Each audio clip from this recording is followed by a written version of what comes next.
ত্রিপুরা রাজ্যে বর্তমানে বেশ কিছু নিয়োগ প্রক্রিয়া অন্তিম পর্যায়ে বা ফাইনাল স্টেজে আছে। অর্থাৎ চাকরির মেরিট লিস্ট প্রকাশের দোরগোড়ায় বেশ কিছু চাকরির প্রসেস আটকে আছে। সেগুলি আশা করছি খুব শীঘ্র মেরিট লিস্ট প্রকাশ করা হবে। আজকে আমরা সেই ধরনের একটি চাকরির মেরিট লিস্ট নিয়ে এসেছি, ফাইনাল মেরিট লিস্ট নিয়ে এসেছি। যারা যারা ফাইনাল মেরিট লিস্টে স্থান পেয়েছে তাদের সবাইকে কংগ্রেস, অভিনন্দন জানাচ্ছি। ত্রিপুরার মন্ত্রিসভার সিদ্ধান্তে নিয়োগ প্রসেস শুরু হয়েছে এবং নিয়োগ প্রসেসের অন্তিম পর্যায়ে স্বচ্ছতা মেনটেন করে এই মেরিট লিস্ট প্রকাশিত হয়েছে। আমরা এক এক করে মেরিট লিস্টে যারা স্থান পেয়েছে তাদের ডিটেলসটা দেখে নেব এবং আশা রাখবো অন্যান্য চাকরির মেরিট লিস্টগুলো খুব শীঘ্রই প্রকাশ করা হবে এবং কবে প্রকাশ করা হতে পারে সেই বিষয়ে আমরা কিছু জানার চেষ্টা করব।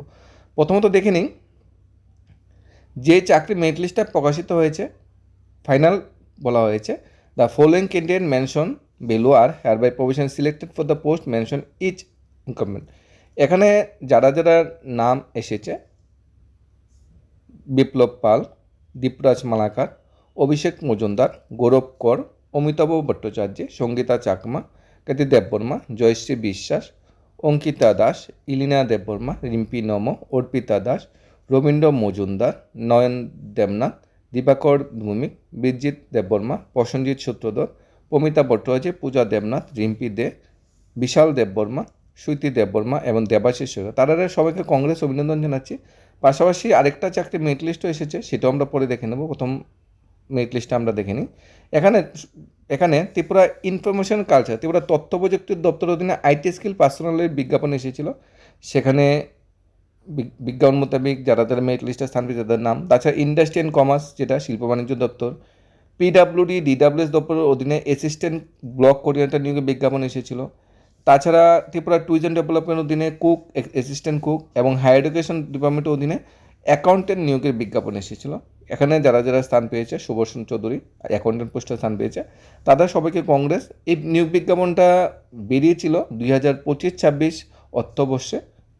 5-4-3 নাম্বার বিজ্ঞাপন এটা। আইটেম নাম্বার 10 থেকে শুরু করে 1-3-4-25 আইটেম পর্যন্ত এখানে মেরিট লিস্ট প্রকাশিত হয়েছে। অর্থাৎ 5টি দপ্তর আছে এখানে, যে 5টি দপ্তরে মেরিট লিস্ট প্রকাশিত হয়েছে। এই জবটা আউটসোর্স বেস ত্রিপুরা সরকারের জব। এখানে পিডাব্লিউডি ডিডাব্লিউএস ডিপার্টমেন্টের অধীনে অ্যাসিস্ট্যান্ট ব্লক কোঅর্ডিনেটর পোস্টে যারা চাকরি পাবে তাদের নিয়োগটা কিন্তু পিডাব্লিউডি ডিডাব্লিউএস ডিপার্টমেন্ট দেবে না, তাদের নিয়োগটা দেবে আমাদের সোফেত। অর্থাৎ সোফেতের অধীনে ডাইরেক্ট রিক্রুটমেন্ট হবে। এখানে একটা কন্ট্রাকচুয়াল জব বা আমরা বলতে পারি ইন ফিউচার রেগুলার হওয়ার সম্ভাবনা আছে এবং স্যালারি বাড়ার সম্ভাবনা আছে এবং পিডাব্লিউডি ডিপার্টমেন্টের অধীনে ডাইরেক্ট রিক্রুটমেন্টের হওয়ারও সম্ভাবনা আছে। এরপরে দ্বিতীয় যেটা ড্রাইভার, এই আমাদের ফায়ার সার্ভিস ডিপার্টমেন্টের অধীনে ড্রাইভার নিয়োগের বিজ্ঞাপন এসেছিল। দেখো, ফায়ার সার্ভিস যে দপ্তর অধীনে কিন্তু ড্রাইভার বা ফায়ারম্যান নিয়োগের বিজ্ঞাপন অলরেডি 2022 এসেছে। সেই নিয়োগ প্রক্রিয়া কিন্তু কমপ্লিট হয়নি। নতুন করে আবার ফায়ারম্যান ড্রাইভার নিয়োগের বিজ্ঞাপন এসেছে, কিন্তু এটা ডাইরেক্ট কিন্তু ফায়ার সার্ভিস থেকে আসেনি, সোফের থেকে এসেছে। এখানে যারা যারা নাম এসেছে তাদের এখানে বলা হয়েছে ড্রাইভিং টেস্টটা করে নেওয়ার জন্য। ফাইনাল মেরিট লিস্ট এটা ড্রাইভিং টেস্টের।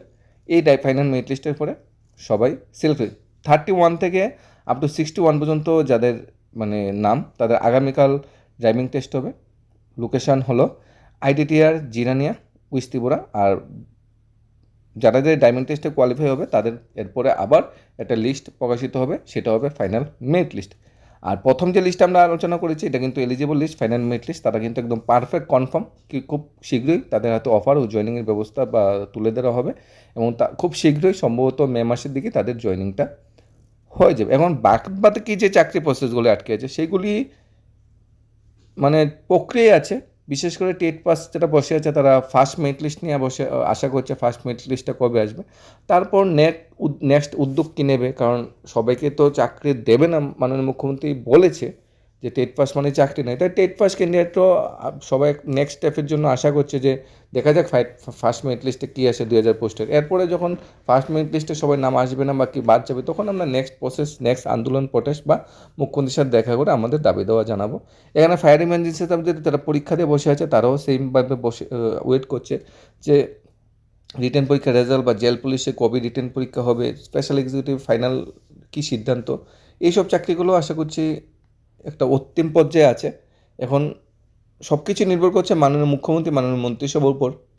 দপ্তর চাইলেই মেরিট লিস্ট প্রকাশ করতে পারে না যতক্ষণ না পর্যন্ত গ্রিন সিগন্যাল আসে। এটা আমরা জিআরবিটির ক্ষেত্রেও দেখেছি, টেটের ক্ষেত্রে দেখেছি, পিবিএস কনস্টেবলের ক্ষেত্রেও দেখেছি, সবগুলো চাকরির ক্ষেত্রেই যতক্ষণ না পর্যন্ত মন্ত্রিসভা মন্ত্রী বা অর্থ দপ্তর থেকে গ্রিন সিগন্যাল না আসে ততক্ষণ পর্যন্ত কিন্তু সংশ্লিষ্ট দপ্তর কিন্তু সব কিছু রেডি করে বসে থাকে, ফাইনাল স্টেজে বসে থাকে, গ্রিন সিগন্যাল আসলেই অফার জয়েনিং বা মেরিট লিস্টের ব্যবস্থাপনা করে। যাই হোক, যারা যারা মেরিট লিস্টে স্থান পেয়েছে তাদের কংগ্রেস অভিনন্দন জানাচ্ছি। আশা করছি তোমাদের চাকরির জীবনটা খুব সুখবর হবে, খুব সুখময় হবে এবং ত্রিপুরা শাখা উন্নয়নে তোমাদের যে অবদানটা সেটা অনেকটা বেশি হবে। ধন্যবাদ।